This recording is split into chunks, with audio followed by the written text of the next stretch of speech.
Last lecture में हमने osmotic pressure पर डिटेल किया था। आज हम दूसरे प्रेशर्स पर बात करते हैं जिन्हें टर्गर प्रेशर और वॉल प्रेशर कहा जाता है। हमने समझ लिया है कि किसी प्रेशर की वजह से पानी जब सेल के अंदर आएगा तो क्या होगा, इसी पर हम आगे बात करें। सो फॉर एग्जाम्पल,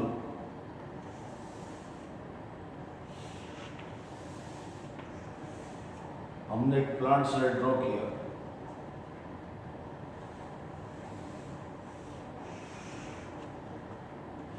ये इस प्लांट सेल का सेल वॉल है।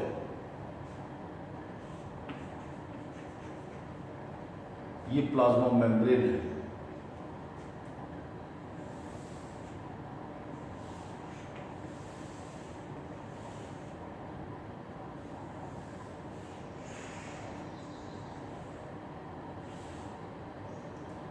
सेम सेल मैंने एक और ड्रॉ किया। सेल वॉल, प्लाज्मा मेम्ब्रेन दोनों विजिबल है।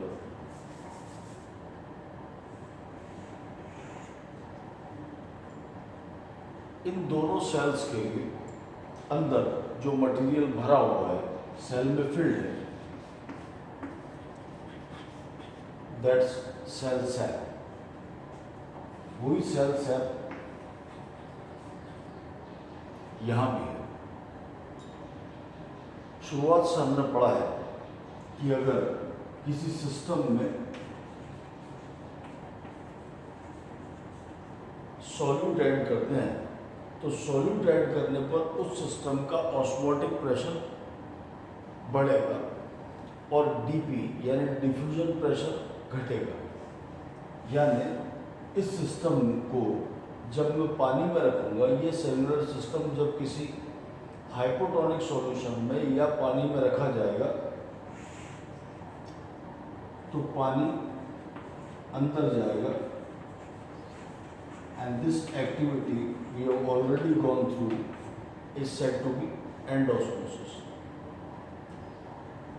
The cell sap is in higher concentration, this is in a lower concentration, water is getting in, what is called endosmosis।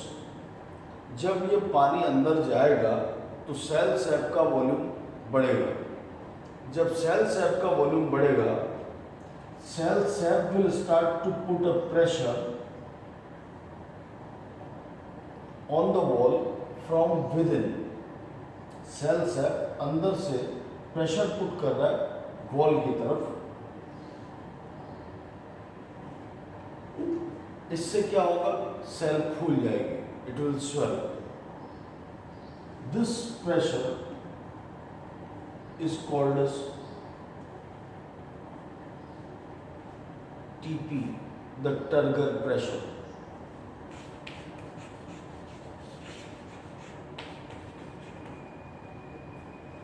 So a positive pressure, positive का मतलब क्योंकि solute add होने की वजह से pressure create हुआ है। So a positive pressure exerted by cell sap on the cell wall is called as Turger pressure when endosmosis happens। लेकिन अगर ये पानी अंदर आता रहा और ये सेल इसी तरह से फूलता रहा तो in a minutes or hour the cell will rupture। So to balance the things, there develops another pressure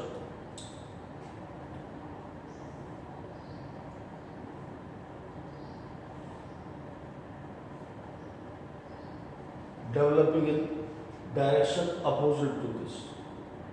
यहाँ क्या हो रहा है, चीजें उल्टी हैं। A pressure created by wall on the cell side, so is called as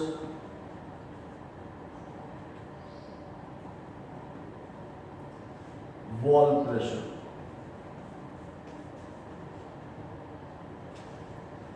Mind it, ये अपने आप डेवलप नहीं होगा। फिर से समझते हैं। सॉल्यूट ऐड किया तो डिफ्यूजन प्रेशर कम हो गया, तो ऑस्मोटिक प्रेशर बढ़ा यानी डिमांड ऑफ वाटर बढ़ी। Then water entered the cell, क्या हुआ, एंडोस्मोसिस हुआ, तो सेल सेप ने प्रेशर लगाया, what is called turgor pressure, और टर्गर प्रेशर को बैलेंस करने के लिए जो प्रेशर लगा वो वॉल प्रेशर कहलाएगा। यानी ये सिर्फ तब डेवलप करेगा अगर ये डेवलप किया तो ही वो डेवलप होगा, अदरवाइज अपने आप से वो प्रेशर डेवलप नहीं होगा। It is just in a sequence, solute added, DP lowers down, OP increases, endosmosis occurs, पानी अंदर जाएगा, the TP develops, and to balance the TP the WP develops. This is the case actually. यानी conclusively अगर मैं कहूँ दोनों के बारे में, तो दोनों प्रेशर जो है, ये क्लियर है कंडीशन, दोनों जो प्रेशर्स हैं, टर्गर प्रेशर और वॉल प्रेशर,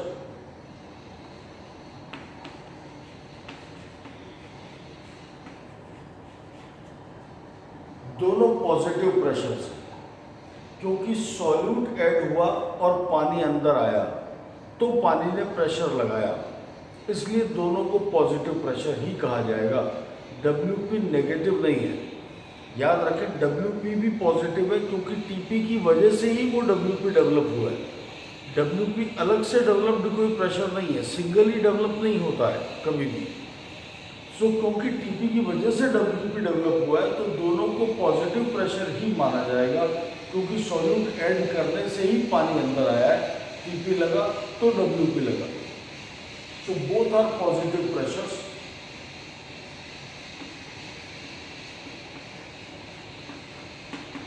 दोनों का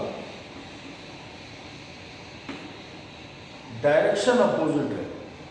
मैं फिर से कहूँगा कि डायरेक्शन अपोजिट होने का मतलब साइन अपोजिट नहीं है, दोनों पॉजिटिव ही हैं पर डायरेक्शन अलग है।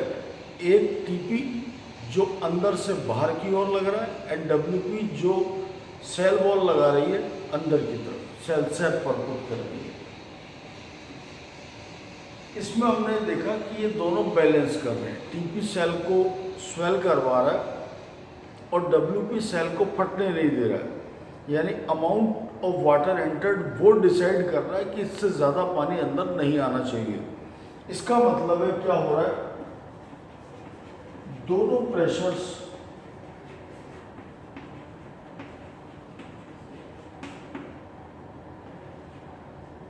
इक्वल मैग्नीट्यूड के प्रेशर है।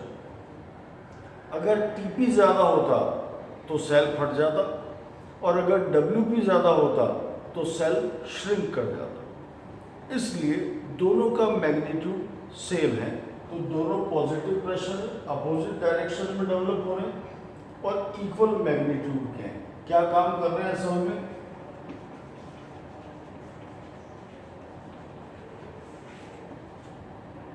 बैलेंस का। किसका बैलेंस? सेल शेप को मेंटेन करना, बैलेंस करना कि कितना पानी अंदर आएगा और आखिरी कितना आ जाना चाहिए। इस बैलेंस को मेंटेन करने का काम ये दोनों प्रेशर्स मिलकर करते हैं। शुरुआत में हम कह चुके हैं कि ये दोनों प्रेशर पॉजिटिव हैं। कुछ गिवन कंडीशन में दोनों प्रेशर्स नेगेटिव भी हो सकते हैं।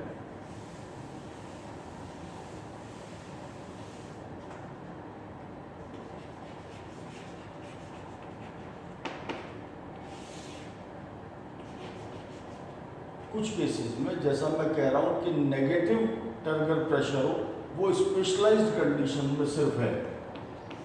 जैसे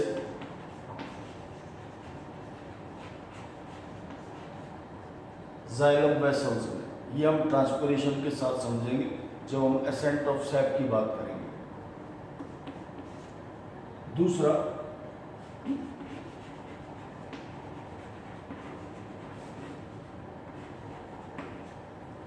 प्लाज्मोलाइसिस में। प्लाज्मोलाइसिस में दो केसेस में ये नेगेटिव होगा। एक जिसे हम इंसिपिएंट प्लाज्मोलाइसिस के नाम से पढ़ेंगे और एक जिसे हम एविडेंट या कंप्लीट प्लाज्मोलाइसिस के नाम से पढ़ेंगे। तो इन तीन केसेस में xylem vessel, incipient plasmolysis and evident plasmolysis, इन तीन केसेस में टीपी का वैल्यू नेगेटिव हो सकता है, ये सब चीज़ें आगे आ जाएंगी। That's all for TP and WP. हम एक और प्रेशर पर बात करें। अब तक हमने जो वर्ड पढ़े वो है डीपी, दूसरा वर्ड हमने पढ़ा ओपी, तीसरा हमने पढ़ा टीपी और डब्ल्यूपी। अब हम एक प्रेशर पर बात करें, डीपीटी। ये कोई नई बात नहीं है, जो अभी तक हमने पढ़ा है उसी को समराइज फॉर्म में एक नया वर्ड की तरह से प्रेजेंट किया जाना समझे। इसे कहते हैं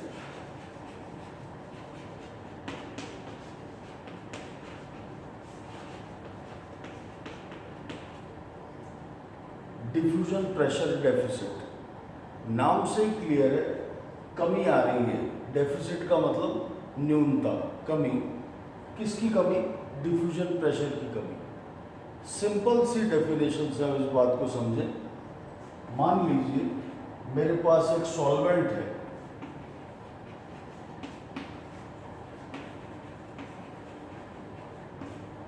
और मेरे पास एक सॉल्यूशन है।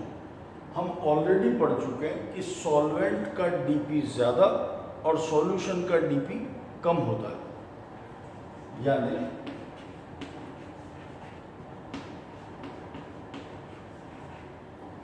मैं बात करना चाहता हूँ डीपी ऑफ सॉल्वेंट और डीपी ऑफ सॉल्यूशन के बारे में।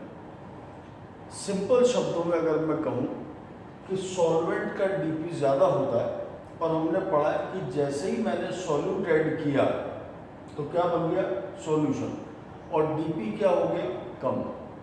फिर से कहें, सॉल्वेंट यानी वाटर का डीपी ज़्यादा होता है, और जैसे ही हम उसमें सॉल्यूट ऐड करके सॉल्यूशन बनाते हैं तो उसका डीपी कम हो जाता है। और यहाँ हम क्या बात कर रहे हैं? कमी की ही बात कर रहे हैं, डेफिशिएंसी की, डेफिसिट की बात कर रहे हैं, डिक्रीज ऑफ डीपी की बात कर रहे हैं। यानी वास्तव में डीपीडी क्या है?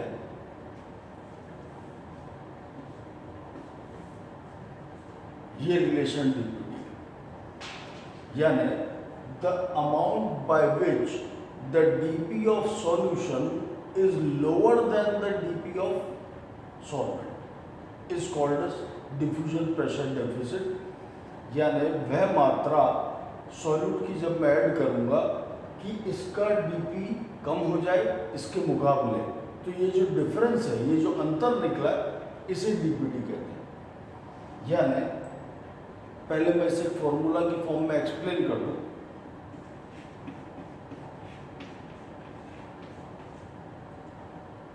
डीपीडी जैसा मैंने कहा सिर्फ एक अलग से शब्द है, टर्मिनोलॉजी वो की वही रहेगी जो अभी तक हमने पढ़ा है। हमने पढ़ा है कि किसी सिस्टम का ओपी जब हाई होता है तो वाटर की डिमांड बढ़ जाती है। मैंने सॉल्यूट ऐड किया तो डीपी कम हुआ, डीपी कम हुआ ओपी बढ़ गया, ओपी बढ़ा तो पानी अंदर आया। जब पानी अंदर आ गया तो टीपी पुट हुआ उस पानी को बैलेंस करने के लिए, और फिर टीपी को बैलेंस करने के लिए डब्ल्यूपी डेवलप हुआ। यानी हम ऐसा समझें कि अगर मेरे पास ओपी का एक वैल्यू है तो इस ओपी की वैल्यू के अकॉर्डिंग पानी अंदर आएगा, टीपी डेवलप होगा, लेकिन उस टीपी को मेंटेन करने के लिए या बैलेंस करने के लिए डब्ल्यूपी डेवलप हो जाएगा। ठीक, टोटल समेशन मेरे पास ये बनेगा। ये पूरा फॉर्मूलेशन है, मैथमेटिकल है। ठीक, बायोलॉजिकली डब्ल्यूपी पॉजिटिव होता है, याद रखें, नेगेटिव नहीं होता। लेकिन क्योंकि मैंने ये कैलकुलेट करना है कि इस डीपीटी की वैल्यू की वजह से पानी अंदर आया तो कितना आया, तो हम ये समझ चुके हैं कि पानी को अंदर लाने वाला फैक्टर ये है ओपी, ये तो सिर्फ बैलेंस करने वाला फैक्टर है। तो water entering factor and the balancing factor, अगर इनको इस फॉर्मूले में माइनस लगाकर मैं कैलकुलेट करूंगा, I will find the total amount of water entered. Again DPT के लिए पानी खींचने का काम या पानी अंदर लाने का काम सिर्फ ओपी कर रहा है, पर कितना पानी आएगा वो तो उसने डिसाइड कर लिया, पर उस सेल के प्रेशर को मेंटेन करना इसका काम। यहाँ हम ये कर दें कि WP जो है वो TP के इक्वलेंट है, ऐसा हमने पढ़ लिया। और एक्चुअली WP जो होता है वो मेजरेबल नहीं होता। जब सॉल्यूट ऐड करने पर पानी अंदर आता है और TP बढ़ना शुरू करता है तो हमें एग्जैक्टली वो पॉइंट कैलकुलेट करने का तरीका नहीं है हमारे पास कि एग्जैक्टली WP पुट होना कब शुरू हुआ। इसलिए WP के बजाय हम TP ले लेते हैं। सो फाइनल फॉर्मूला बिकम्स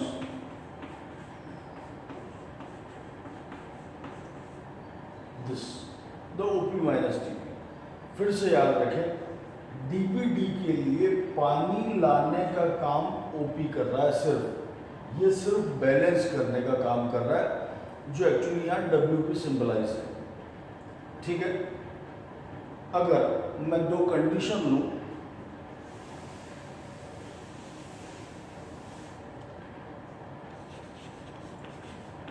मेरे पास दो सेल हैं, cell A and cell B, और हमने जैसा प्रीवियस क्लासेस में डिस्कस किया है कि अगर किसी सेल का OP लो है और किसी सेल का OP अगर हाई है, what will be the direction of movement. तो हमने कहा था लो OP से हाई OP की तरफ पानी मूव करेगा, ऐसा हमने प्रीवियस क्लास में पढ़ा। यहाँ पानी कौन ला रहा है अंदर DPD के लिए? ऑस्मोटिक प्रेशर लेकर आ रहा है। यानी अगर मैं किसी सेल के लिए ऐसा कहूँ कि DPD का वैल्यू लो है और DPD का वैल्यू हाई है, तो पानी किधर जाएगा? तो अंडरस्टूड है, DPD के लिए पानी कौन लेकर आ रहा है? OP लेकर आ रहा है। इसलिए DPD वाले केस में भी डायरेक्शन वही रहेगा जो OP वाले केस में है, क्योंकि जैसा हम बार बार कह रहे हैं कि DPD के लिए भी पानी लाने का काम OP ही करेगा, तो OP का डायरेक्शन जो होगा वाटर मूवमेंट का, एग्जैक्टली वही direction will be followed by DPD। पानी इसी तरफ आएगा। यानी फाइनली DPD के लिए हम ये कह सकते हैं कि DPD वास्तव में सिर्फ नेट एंट्री ऑफ वाटर है। जैसा यहाँ से नज़र आ रहा है कि DPD की फिनोमिनन जब होता है तो होगा क्या? वाटर एंटर्स, पानी आ गया एंड देन इज बैलेंस्ड। यानी वास्तव में हम कैलकुलेट कर रहे हैं कि कितना पानी अंदर आ गया। ये जानकारी हमें DPD के माध्यम से सीधे सीधे मिलती है। इसी वजह से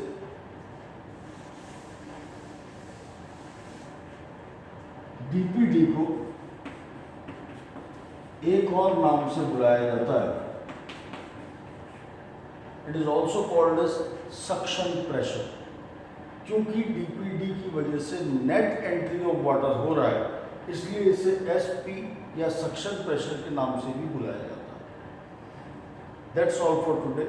next term will discuss plasmolysis and water potential. Thank you.